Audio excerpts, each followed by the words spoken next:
दे रहा होगा 305 रुपया एमआरपी लिखी हुई है और ये आजमगढ़ की मंडी से मुझे मिला है मात्र 8 रुपए का। कितना परसेंट कमीशन आप खा रहे हो? ये ऐसा क्यों है? इस पे भी चर्चा होती है। ये देखिए आईबी सेट है जिसके माध्यम से ग्लूकोज ब्लड वगैरह चढ़ता है शरीर में, इसे कहते हैं आईबी सेट। इस पे जो एमआरपी लिखी हुई है वो 198 और यहाँ आप देख सकते हैं 198 रुपए की ये आईबी सेट मुझे पड़ी है मात्र 12 रुपए की। फिक्स्टर वीगो सेट लगाने के बाद जो उस पर टेप लगाया जाता है यह मुझे पड़ी है 6 से 7 रुपए की और इस पे एमआरपी 71 रुपया 50 पैसा। यहां भी आप देख सकते हैं।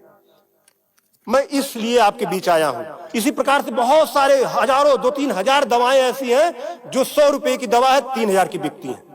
बाइकिल धागा जब आपका ऑपरेशन होता है जिससे आपका सिला जाता है वह 150 रुपए का आता है, उसकी एमआरपी 1045 रुपया आप यहां देख सकते हैं।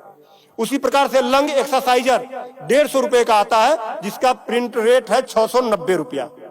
बुखार में जो पैरासीटामॉल की जो बोतल आती छोटी सी वह 50 रुपए की आती है और उसकी एमआरपी यहां आप देखें एमआरपी 522 रुपया है। कमर की बेल्ट जो 100 रुपए की आती है उसे 500, 600, 700 रुपया प्रिंट। और तो और जब किसी की हड्डी टूटती है तो जो राड पड़ता है, राड अधिकतम रेट राड का 500 से लेके 1500 रुपया तक, अलग अलग वैरायटी है 500 से 15 तक, लेकिन आपको 5000 से 20,000 रुपया 25,000 रुपया चार्ज किया जाता है। आपके दिमाग में आ रहा होगा कि अरे भाई डॉक्टर लगा रहे हैं तो देखिए डॉक्टर जब आप अस्पताल में भर्ती होते हैं तो बेड चार्ज अलग, नर्सिंग चार्ज अलग, जांच की फीसें अलग, वो सब चीजें करने के बाद 1500 रुपए की चीज खरीद कर आप 20-20 हजार का बेच रहे हो। तब मैं आपके बीच कहने आया हूं कि साथियों उसी प्रकार से बहुत सारी दवाई हैं। 100 रुपए की दवा, एक दवा मैं देखा ला नहीं पाया उसको, 100 रुपए की दवा उसकी एमआरपी 2000 रुपया लिखी हुई थी। हजारों दवाइयां हैं आपके साथ, आपको लूटने का काम कर रहा है। मुद्दा ये नहीं है कि इस पे 305 का प्रिंट छपा हुआ है। मुद्दा ये है कि इसे छपने किसने दिया? जिसे हमने चुनकर भेजा क्या वो दलाली खा रहा है, कमीशन खा रहा है? 8 रुपए की चीज 305 रुपए का प्रिंट वो छपने क्यों दे रहा है? ये चोरी से थोड़ा ना बिक रही है, खुलेआम बिक रही है। तो ये जिम्मेदारी सरकार की है। इसीलिए मैं कह रहा हूं कि आइए, और ये मुद्दा किसी सपा, भाजपा, कांग्रेस किसी नेता का थोड़ा ना है, ये भारत के 140 करोड़ जनता से जुड़ा हुआ मुद्दा है। आपको आगे आना होगा और आगे आने के लिए आपको इस वीडियो को अधिक से अधिक शेयर करवाना होगा, अधिक से अधिक लोगों को बताना होगा। इसलिए नहीं कि मेरा ये प्रचार हो जाएगा, ऐसा कुछ नहीं है। इस मुहिम को जब ये वीडियो शेयर होंगे, सोशल मीडिया एक ऐसा प्लेटफॉर्म है जिससे सरकारें हिल जाती हैं।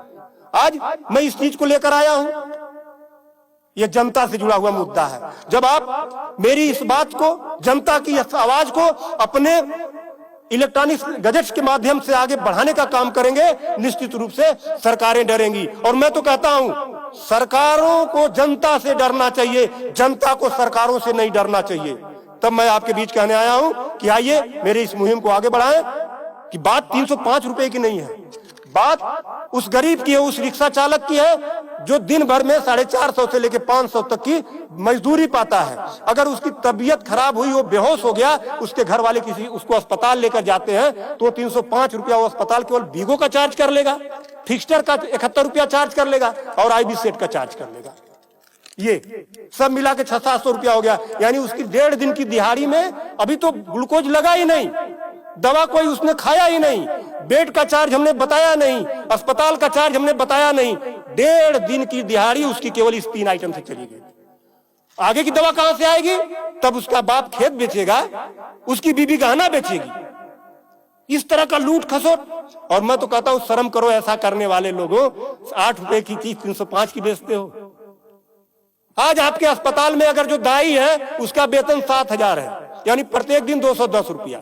अगर उसकी तबीयत खराब हुई, वो आप ही के अस्पताल में भर्ती होती है तो उसकी 3 दिन की दिहाड़ी केवल इन 3 चीजों की लग जाती है। कुछ तो शर्म करो, कुछ तो सोचो। स्वास्थ्य, शिक्षा, सेवा का क्षेत्र है, लेकिन आपने इसे लूट का अड्डा बना दिया है। सरकारों के मिली भगत से ऐसा हो रहा है। तो मेरा निवेदन है आप लोगों से कि इस वीडियो को अधिक से अधिक शेयर करें ताकि